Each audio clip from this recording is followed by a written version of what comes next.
La grâce, la puissance qui transforme.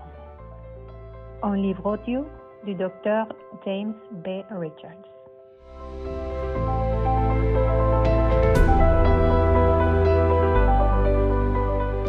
Chapitre 2. Grâce, la capacité de Dieu. Traditionnellement, nous avons défini la grâce comme la faveur imméritée de Dieu. Bien que cette définition soit vraie, elle ne nous dit pas ce qu'est réellement la grâce. Cela indique seulement qu'elle est gratuite. L'une des définitions les plus simples de la grâce que le Dr. Richards a trouvée est capacité. La grâce est la capacité de Dieu qui travaille dans l'homme, qui lui rend capable de faire ce qu'il ne peut pas faire de sa propre capacité. L'homme n'a jamais eu la capacité de changer sa nature. Jérémie a posé cette question. L'Éthiopien peut-il changer sa peau ou le léopard ses taches? Alors, pourriez-vous aussi faire le bien, vous qui êtes habitués à faire le mal? Jérémie 13, 23. Tous les hommes sont nés avec une nature de péché, et aucune quantité de bonnes œuvres ne peut jamais changer cette nature. Sous la loi, les gens travaillent dur pour essayer de changer. Mais la Bible dit que la justice n'est jamais venue à personne par la loi. La loi n'a pas changé les gens. Cela leur a simplement donné une norme de conduite. La faiblesse de la loi est la chair. Voir Romains 8, 3. Maintenant, quand le Nouveau Testament parle de la chair, nous ne comprenons pas généralement ce que cela signifie.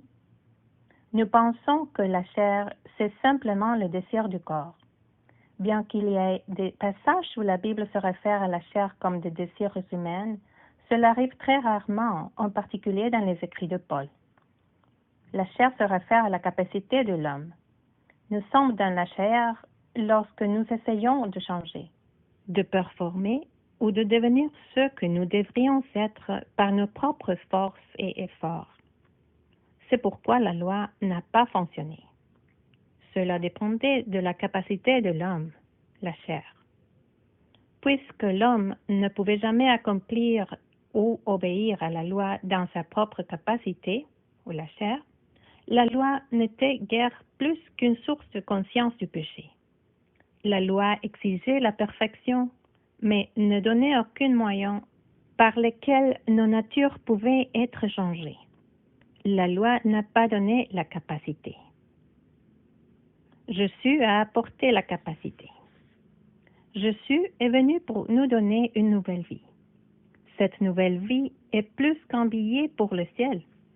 C'est une nouvelle nature qui naît instantanément dans nos esprits.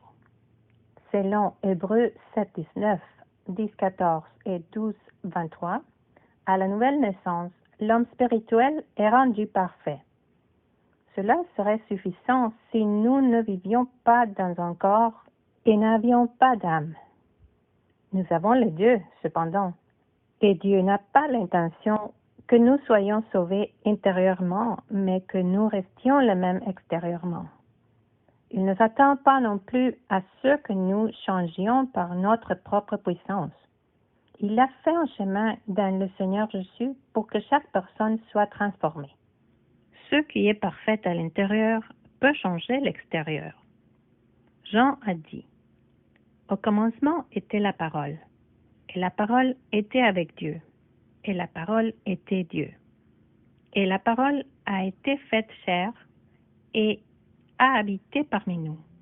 Et nous avons vu sa gloire, la gloire du Fils unique venu du Père, plein de grâce et de vérité. » Jean chapitre 1, versets 1 et 14.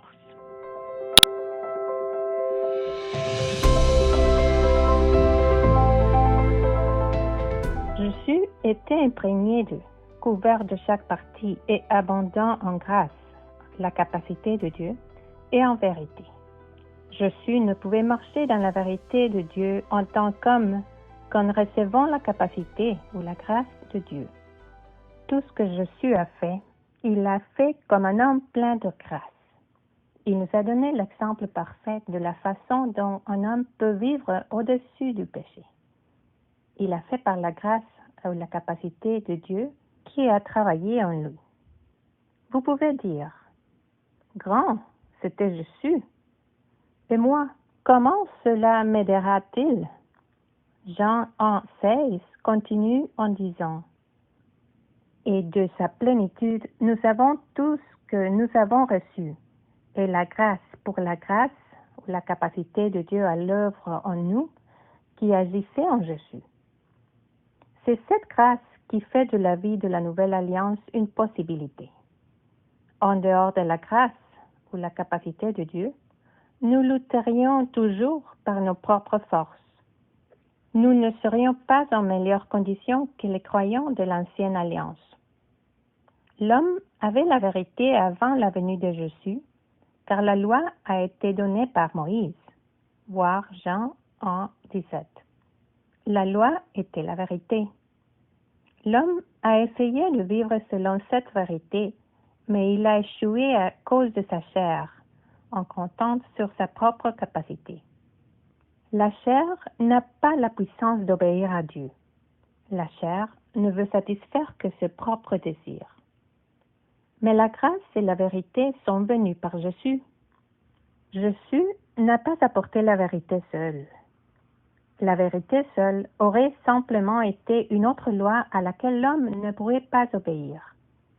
Quand Jésus est venu, il nous a apporté la vérité, mais il nous a également apporté la capacité de vivre cette vérité. C'est ce qui distingue les deux alliances. La première dépendait de l'homme. La seconde dépend de Dieu. La première a rendu gloire à l'homme pour ses accomplissements pour Dieu. La seconde rend gloire à Dieu à cause de ses accomplissements dans l'homme. Beaucoup de ceux qui essaient si désespérément de changer lisent la parole dans l'espoir que la seule lecture de la Bible les aidera. Cependant, plus ils lisent, plus ils sont frustrés parce qu'ils continuent de trouver des domaines qu'ils ne peuvent pas satisfaire. Connaître la parole seule ne suffit pas. Nous devons savoir nous approprier la grâce nécessaire pour vivre la parole. C'est un cadeau, pas une loi. Nous avons pris les enseignements de Jésus et les avons transformés en un nouvel ensemble de lois auxquelles nous devons obéir. Mais ces enseignements sont bien plus difficiles à suivre que la loi. Jésus est allé bien au-delà du domaine de la performance. Il s'est concentré sur le motif et l'intention. Non seulement il a dit que nous devions faire la bonne chose, mais aussi que nous devions le faire avec le cœur. Lorsque Jésus a enseigné la loi aux gens, il l'a élevée à un niveau impossible à atteindre. Premièrement, il l'a élevée au niveau du cœur. Il a fait comprendre au monde religieux que Dieu ne voulait pas seulement de bonnes performances. Il voulait un cœur droit. Deuxièmement, il a établi que le motif du cœur devait toujours être l'amour. Aucun autre motif ne serait acceptable. Jésus n'était pas réellement un enseignant de la Nouvelle Alliance. Il était un enseignant de la loi. Il a enseigné une nouvelle alliance qui viendrait, une alliance qui serait meilleure que la première. Cette alliance apporterait du repos à une âme tourmentée, pas plus de tourments. Cette alliance serait une alliance que Dieu établirait et elle donnerait la capacité de performer. C'est ce qui fait de cette alliance une si bonne nouvelle. Dieu fait le travail, nous croyons et recevons.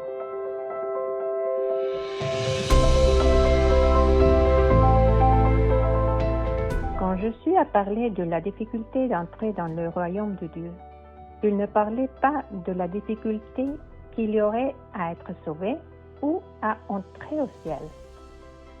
L'appel du salut s'adresse à quiconque croit. Jean 3, 16.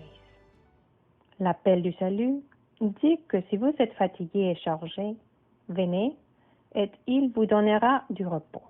Matthieu 11, 28. Cela semble être une contradiction quand il vous invite à venir, mais parle de la difficulté d'entrer dans le royaume des cieux. Le royaume des cieux et le royaume de Dieu sont la même chose. Un rapide coup d'œil aux évangiles révèle que la terminologie a été modifiée en fonction de la personne à qui il s'écrivait. Le royaume de Dieu a été établi lorsque Jésus est ressuscité des morts et a établi la nouvelle alliance dans son sang. La difficulté d'entrer dans le royaume de Dieu vient pour ceux qui n'accepteront pas la grâce et la justice comme un don gratuit de Dieu. Ceux qui prennent les enseignements de Jésus et en font une nouvelle loi lutteront plus que ceux qui étaient sous la loi de Moïse. Dépendance à Jésus. L'une des plus grandes frustrations pour les croyants du plein évangile est de connaître tous les enseignements et les promesses de Jésus sans toutefois pouvoir les faire fonctionner. La connaissance n'apporte la satisfaction que lorsque nous pouvons la mettre en pratique. Une connaissance qui ne peut pas être mise en pratique finira par produire un déni de la vérité. Ainsi, il est essentiel de recevoir la grâce de marcher dans ce que nous savons. La parole n'agira en nous que par la grâce de Dieu. Le joug de Jésus devient facile lorsque je lui permets de faire le travail et que je marche simplement à côté de lui. Quand il fait le travail, je rentre dans une dépendance étroite, aimante et reconnaissante envers lui. Cette dépendance à lui est la base d'une relation qui ne vieillit ou devient légaliste jamais. Parce que je suis dépendant de lui, il devient la source de mes louanges. Il devient la source de ma vie. Mes pensées, mes actions et mes attitudes tournent autour de lui. Jésus lui-même devient le point focal de cette vie et de cette éternité. Devant les hommes, je le reconnais pour sa grâce, son amour et sa miséricorde.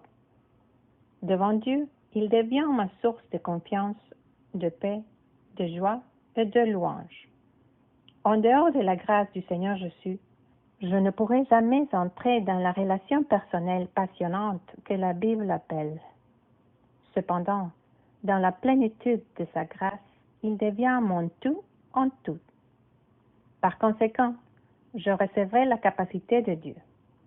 Je veux lui permettre de travailler en moi. Je ne mettrai aucune confiance en moi. Je dépendrai totalement du Seigneur Jésus et gloire en lui. Et je n'aurai pas honte de cet espoir que j'ai en lui. Il a commencé ce travail et il l'achèvera. Voir Philippiens 1, 6.